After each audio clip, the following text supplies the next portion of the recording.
pratiquement tous les organes peuvent être touchés par l'auto-immunité.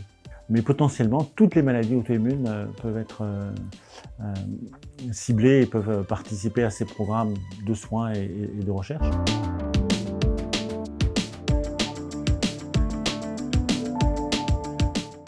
Donc, je m'appelle Christian Jorgensen, donc je suis rhumatologue de formation et je m'intéresse aux maladies auto-immunes depuis longtemps et à la thérapie cellulaire depuis longtemps aussi dans les maladies osto-articulaires. Et donc plus récemment, avec mon équipe, on a monté l'IHU de Montpellier, qui est un IHU Immune for Cure, dédié spécifiquement à l'auto-immunité. Donc c'est le seul IHU de France qui s'intéresse à cette thématique et qui développe en partenariat avec l'INSERM, avec l'université, avec le CHU, les nouvelles thérapies de demain pour traiter les maladies auto-immunes.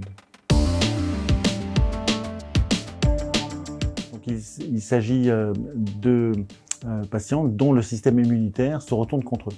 Alors soit par le fait d'avoir des auto-anticorps qui finissent par agresser les organes internes, soit par déclenchement d'une inflammation non programmée, non contrôlée. Et donc cet excès d'inflammation va léser les tissus. Et donc l'immunothérapie permet de contrôler ça. Donc d'avoir un développement d'outils spécifiques qui permet de neutraliser soit les auto-anticorps, soit les cellules B qui produisent ces auto-anticorps, soit les cellules qui sont responsables de l'inflammation. Et donc par ça, en fait, on développe des nouveaux traitements qu'on appelle donc l'immunothérapie, qui peuvent être basés soit sur des cellules médicaments, qu'on va appeler des CAR T-cells, on y reviendra, soit sur des anticorps monoclonaux, soit sur des anticorps bispécifiques, soit même aujourd'hui sur l'ARN thérapeutique.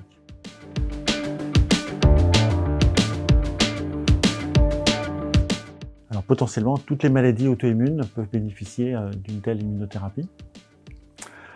Alors sur l'IHU de Montpellier, on a un focus particulier sur des maladies auto-immunes qui sont assez courantes, comme le lupus, la polyarthrite, mais aussi des maladies plus rares, comme la sclérodermie. On s'intéresse aussi et on propose aussi des soins et des traitements dans le cadre de maladies auto-immunes pédiatriques. Mais potentiellement, toutes les maladies auto-immunes peuvent être ciblées et peuvent participer à ces programmes de soins et de recherche, puisque ça va assez loin, entre la myasthénie, les thyroïdites auto-immunes, les maladies neurologiques auto-immunes. Donc pratiquement tous les organes peuvent être touchés par l'auto-immunité.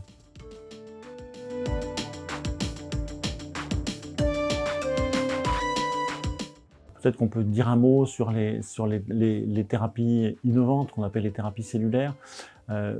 Donc ça consiste en fait à modifier génétiquement les cellules immunitaires du patient. Et l'enjeu aujourd'hui, c'est de faire des CAR-T facilement accessibles pour tous, à un prix raisonnable, parce qu'il faut savoir qu'aujourd'hui, un traitement CAR-T, on est autour de 300 000 € par patient, donc il faut essayer de réduire ses coûts pour que ça soit accessible à tout le monde. L'ARN thérapeutique va probablement nous aider beaucoup dans ce sens. Et puis, il y a beaucoup d'efforts scientifiques qui est fait pour avoir des cellules qui soient très sélectives, des cellules qui sont vraiment responsables de l'auto-immunité.